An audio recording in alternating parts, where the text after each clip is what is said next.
Hello, my name is Ben Slauson, and this is my presentation for the EMEC 360 research paper on load cells. I did mine on the Interface SSM sealed load cell, and that is an S-beam type shaped load cell, which you can see right here, meaning that it's pulled from both sides or pushed. It can be compressed as well. And that'll give you, there's a strain gauge right here typically, and the pulling and the either tension or compression forces will affect the strain gauge, which then sends voltages to a Wheatstone bridge that it's connected to, which gives you the output of the electrical signals that you can then compile and analyze and compare to other load cells, other materials. So this particular load cell, as I said, it's a sealed S-beam type load cell. And this one is capable of capacities from 25 pounds of force up to 10,000 pounds of force. And that equates to about 100 newtons to 50,000 newtons. As I said, it's sealed, so it's a good load cell for like dirty applications, engineering, industrial applications. Down here, okay, I'll go back. So I said it's 25 pounds of force up to 10,000.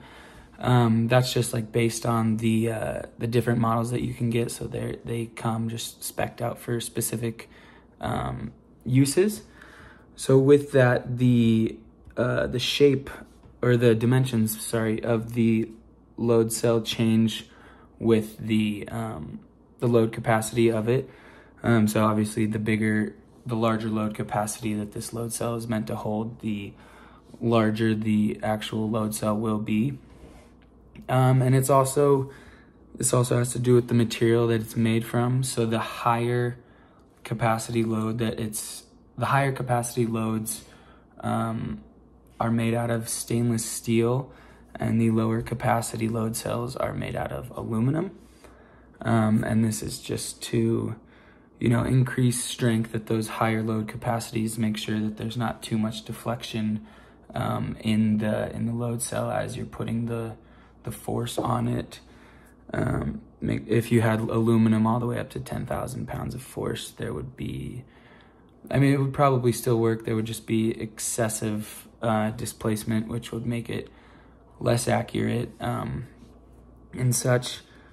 So for the other specifications, this load cell can operate from negative 65 degrees Fahrenheit up to 200 degrees Fahrenheit.